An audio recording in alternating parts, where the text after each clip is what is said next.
Grab your face paint, Wargamers, because tonight, the sports franchise with the worst fans in the world has won the national championship.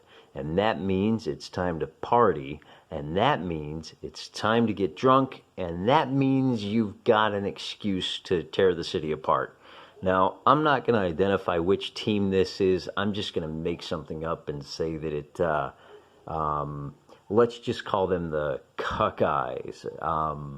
No, that's a little too obvious. Let's call them the Buck Ears. Yeah, so the Buck Ears fans are going berserk because their team has won some kind of sporting event.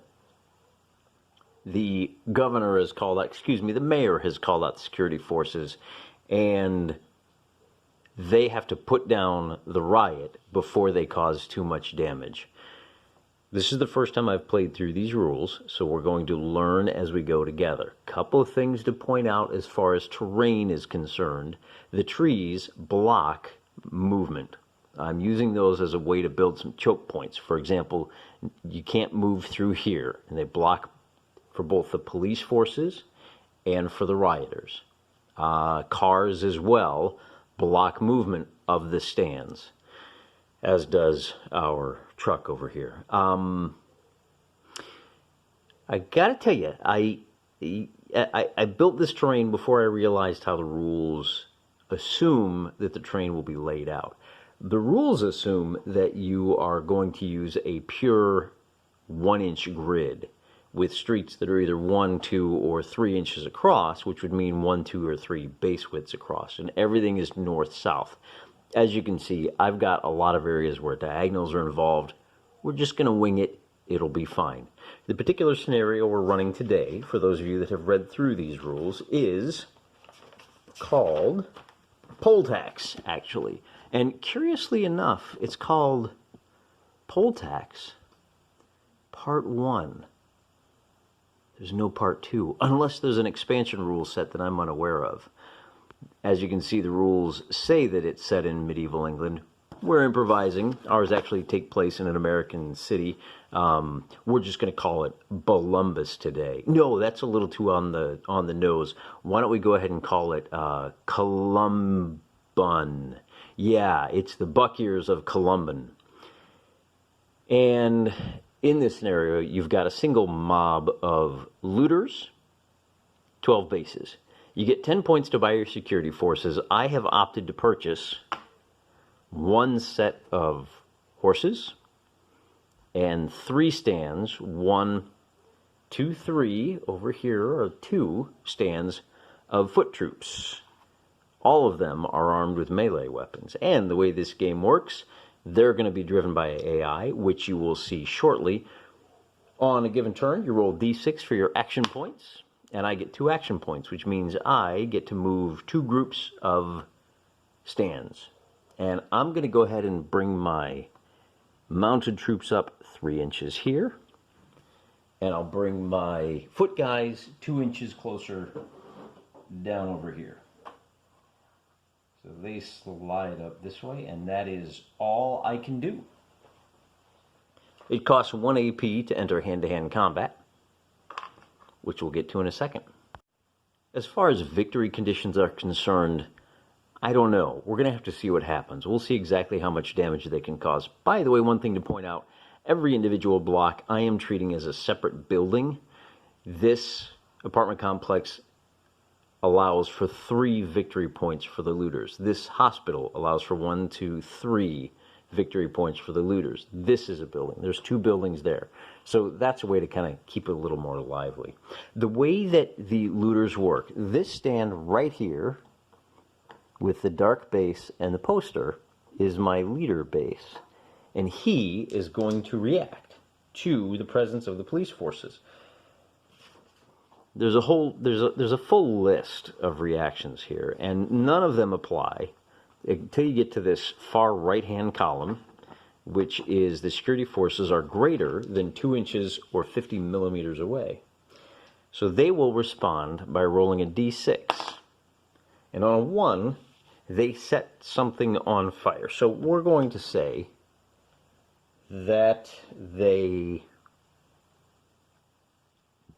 I don't know. Set the park on fire? They light a fire in the park. Alright, nope, the rules say that you set a fire in the building nearest the leader base, so that's going to be that building right there. Congratulations, one fire already set. I guess they're throwing Molotov cocktails or something. Well, it's a post-game party, so I'm sure they've got plenty of bottles of alcohol floating around, so it shouldn't be that much trouble. We're on to turn 2, so once again, we'll roll for action points. And this time we get 3, so we can move all 3 of our groups. Our mounted boys are going to slide up 3 inches.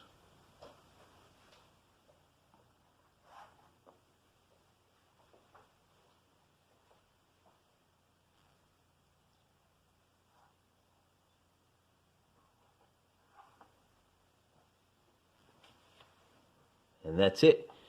Roll for reactions. They are still more than 3 inches away from the nearest horses. Oh, 2 inches away from the nearest horses. So we roll on that same chart. And on a result of 2, we get another fire, another arson set. The nearest unburnt building is right there. So we roll for action points again, and we only get 1. We got to get these guys moving. So we're going to move our horses up. They are still more than 2 inches away. So our rioters get a 3, and now they loot.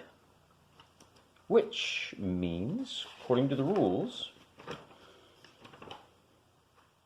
on a loot, place a looting counter on the building nearest, the leader base. Well, I don't know what that means. I guess they loot the burning building. We're on to the next turn. Action points, 3 of them.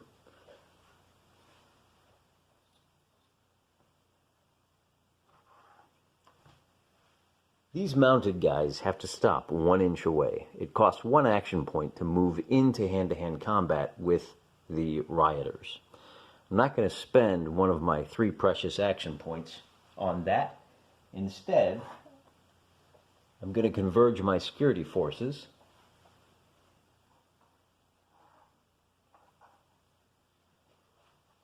like so, and hope that we can catch them inside that park. The hedges cannot be crossed.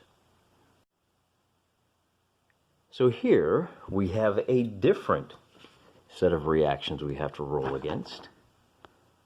Now you can see we've got horses within 2 inches, so we're going to roll on this. On a 1, they loot. On a 4, they withdraw. And a withdrawal means they move 1 inch away from the security forces nearest the leader base. So who would that be? 8, 5, and 7. So the leader base is going to hightail it out of the park. And the way these guys move, now that they're actually moving, is that they snake in along behind this guy, filling in the gaps as they go. So everybody's going to move, and I'm going to move these guys up 1 inch too. Something like that. And that's where the grid really makes this work a lot better. If I can find some 1 inch graph paper poster size, maybe I'll draw some. We can just play some 2-dimensional war games. But for now, that looks good. And the good news is, by closing in, they prevented them from doing any more action. So we're right back to rolling for action points. And 5 action points is just what we needed. Because our cops are going to be able, that's going to be 1 AP. I'm going to break that group up to keep pressure on them. So that's 1, 2, 3, and then they close to within 1 inch. And then we do security charges. So that costs 1 point, and those horses are going to charge into the mob right there. Next we do the rioter reactions, and it's going to be on that same chart. On a 1, they loot. On a 2, 3, or 4, they withdraw. And on a 5 or a 6, they flee. So once again, that withdraw is 1 inch of movement away. So they'll move to there, and the mobs are going to just fill in behind like so. And I started them off at a choke point, which is probably going to cost them something. Anyway, let's take a look at how combat works. It's a very simple chart here. You just roll a 2d6. And on a 5 or a 6, they retreat. We're trying to get a 4 or less. So we got a whole series of modifiers here. Let's go ahead and walk through those modifiers together, shall we? What we have is +1 per rioter base in rear support and side support, maximum of 2. We're going to call it 1, 2 supporting rioter bases. So we're going to add 2 to our roll. Rioters with, let's see, rioters attacking transport. Nope. So now we've got any of these others. Horse charging on first contact, -3. So it's going to be 2d6 -1. And we get, that is, that gcmini.com is a 6. So we get a 9, which means the security forces retreat 1 inch. Just too much for them. They don't want to get brutal just yet. You can declare police brutality. You get a -4, but that's only available on the roll. But that -4 is only available when you've got news cameras in play. And news cameras are another, I guess you would call it another side of the conflict, where they're running around trying to catch police brutality. But that's for another player. And we are doing the pure solo game here. So that's the end of the turn. Moving on.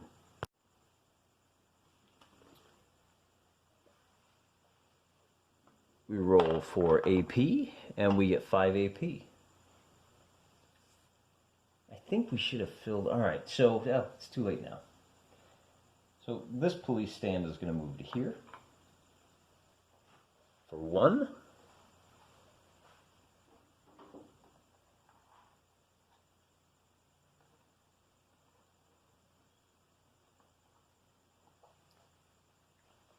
Two, 3, and I'm making them a group again, so it'll only cost 1 AP to move them. So it's 1, 2, 3, and then they're going to charge for 4, and they'll charge for 5. Let's see how the looters react. And here's a good point to show you exactly how this if-then statements work. We don't have any tanks. They're within 2 inches of the horse, so we roll on this. If we didn't have the horse, then we would slide over to this column and we'd roll here to see whether they arson, loot, withdraw, or flee. So you can see that the rioters are very nervous when it comes to the horses and a little braver when they're up close to the security boys. Neither of those apply, so it's just going to, we're just going to go right to, no, they do apply. The horses apply. So we roll a d6, and on a 1, they just loot. Okay. So one more loot counter goes. I guess we'll put it on the nearest building. And we're ready for combat. The horses are charging on first contact again.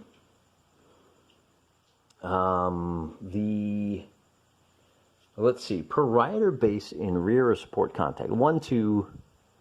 So these guys are attacking them. So they get -2 to the roll.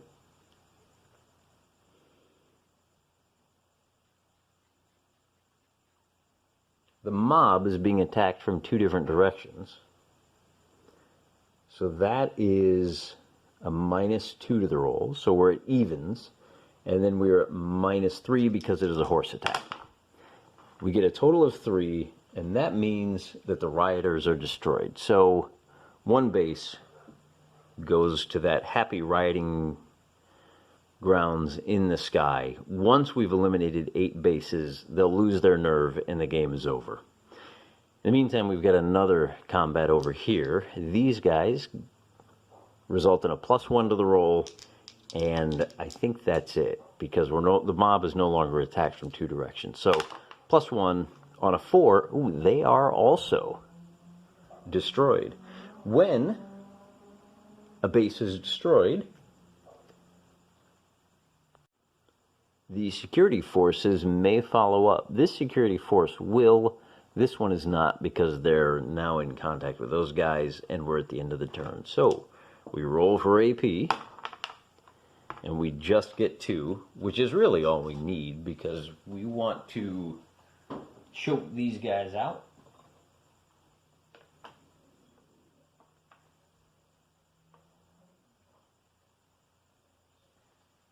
We're going to move those police up there, and that's going to be it. 1, 2, that's 1 AP. We're going to spend that second AP. I don't know. They didn't move up because they're not in contact, so we'll put them right there. Let's see how our mob responds. With a 2, they're going to withdraw. So they'll move 1 inch away, and the looters all fill in behind, like so. So that 1 inch means that these bases are essentially going to get some bonus movement. We'll go like that. And that's it. Now, you may be thinking, oh, they just automatically disengage. Yeah, I'm good with that. I'm good with that.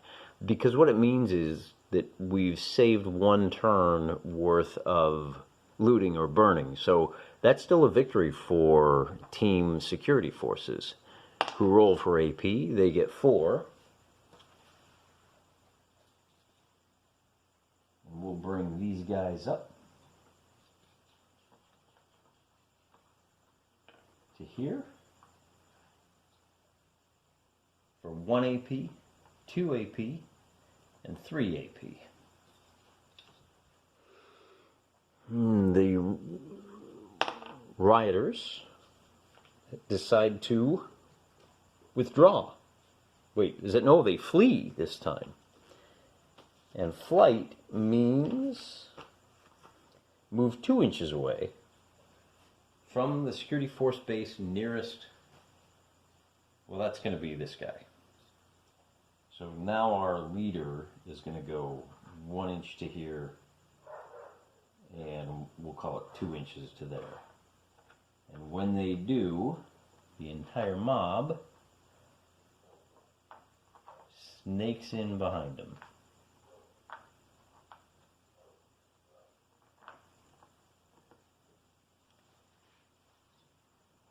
So it turns out this is more of a game of pushing and shoving than anything else. A 3 AP allows us to... Oh, they're beyond 1 inch, aren't they? We'll move them up to within 1 inch. That's 1 AP. We'll move them up to within 1 inch. And then we'll use our other AP to charge. The mob is still within 2 inches of the horses on a 4. They withdraw 1 inch.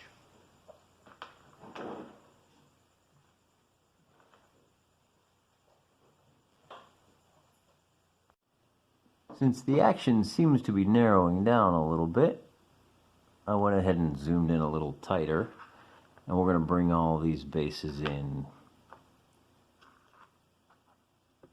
like so.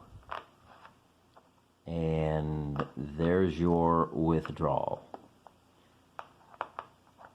Okay, that being the case, there's nobody in contact anymore. Again, I may be doing this wrong. If we can shove those guys off the edge of the board, you can see it right there. In fact, maybe I'll go ahead and just tilt my camera up a little bit. There's the finish line, just past the safer way. We're ready to roll for action points. We only get 2. Well, that's okay. We need 1. And I guess what we'll do is we'll turn these guys, and we'll see if we can head them off at the pass. 1, 2, 3. Rolling for reaction. Reaction of 1 is not good for the security forces. Arson. Well, where's my arson markers? Here we go. The building nearest is going to be already on fire. I don't know what that means, so I guess that's the nearest unburnt building. which is the police station. Go figure. And that's all right, because that means our police forces get a chance to attack.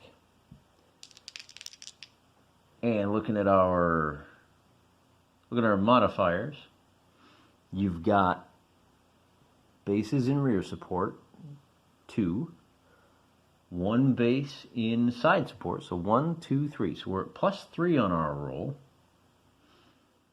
And we've got 1 support here. That would be infantry side support. So that's going to give us a total of +2 to the roll. And on a 12, the security is destroyed. So you go bye-bye. So those sports fans have had enough of being shoved around. Well, we get one more attack over here.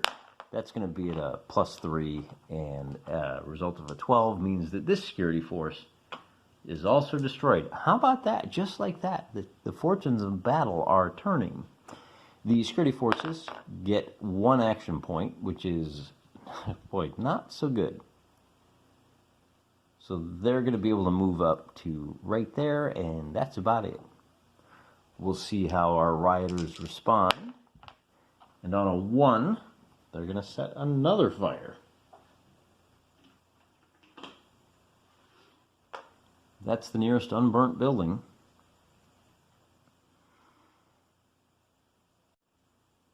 And that's it for the turn. AP roll. 1 AP. Oh my gosh. How the tides have turned. So we'll move the horses up 3. The idea here is I want to move these horses around to cut them off and kind of force the rioters off the board this way. But we're going to have to do better than that.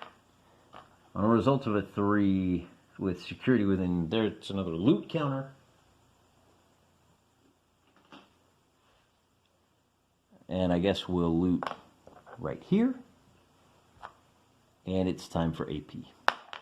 So 5, that's what we need. So they're going to be able to close in.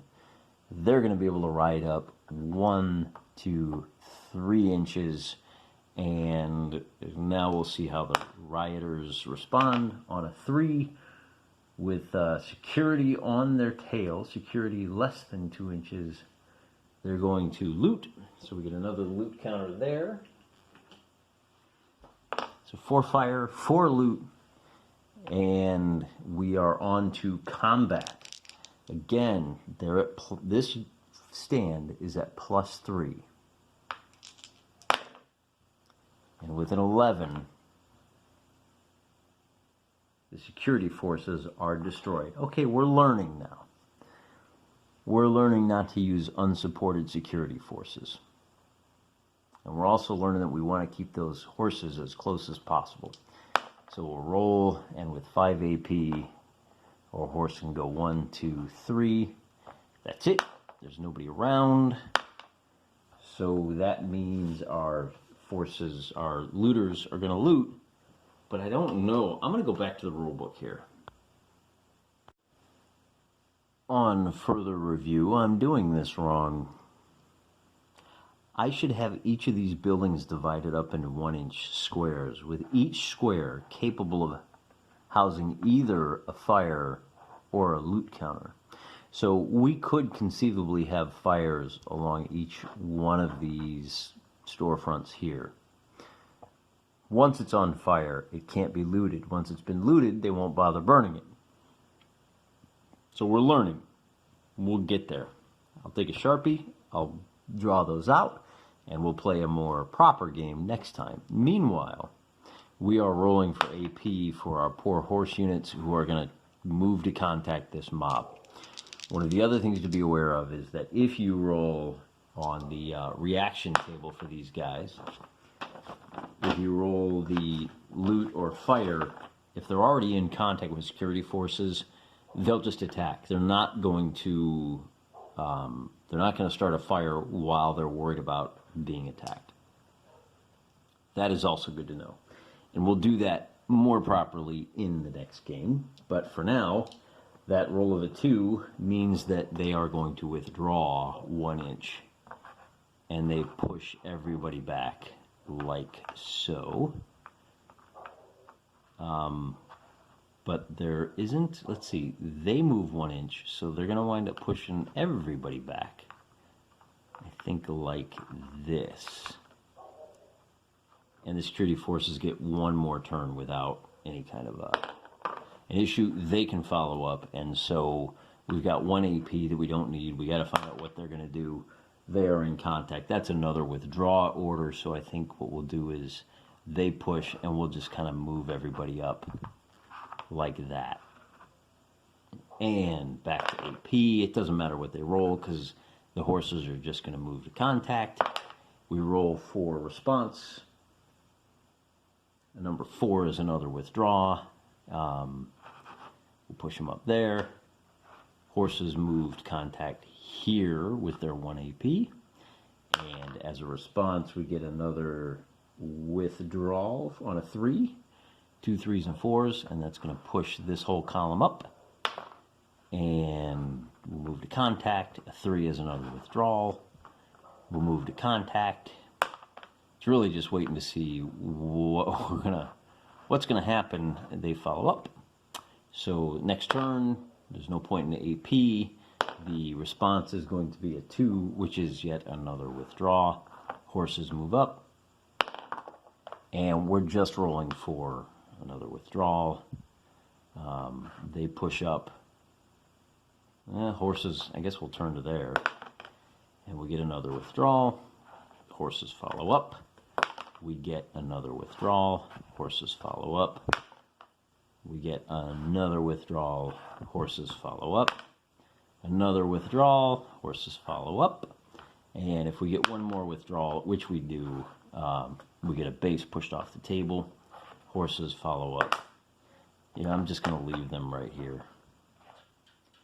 And on a 5, we get an actual, let's see, with the horses, that's going to be fleeing. And fleeing means 2 inches, so there's 1, 2. And the leaders have now left the building. So given that everything revolves around the leaders, we're just going to call that, the game right there. Now that we have a much better idea how the buildings work, I'm gonna pause. I'm gonna go ahead and draw in my grids on top of these buildings. So any one building can house a considerable number of tokens. And for now, about a quarter, bring this out so you can see, this whole side of the city is now engulfed in flames. And that's not a particularly great showing for the boys in blue. But we'll take it, given that this is our first game, and it was really largely an experiment.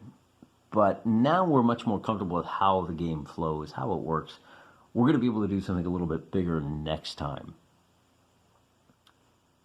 Probably 2 mobs. We'll double up the number of police forces, and we'll have to make some strategic decisions or some tactical decisions as to whether we hit the entire mob with 1 set of police forces, or whether we split up our own forces and try to deal with them piecemeal. I don't know which it'll be. You should tune in next time to find out for yourself. In the meantime, don't be afraid to back the boys in blue, and at the same time, don't be afraid to call them out when they overstep their bounds. Remember, you're a taxpayer. They work for you. And don't celebrate your victories the way the Columban Buccaneers celebrate theirs. Be better than that. It's a pretty low bar. I think you can swing it. And until the next game, remember, I'm praying for you. Keep your stick on the ice.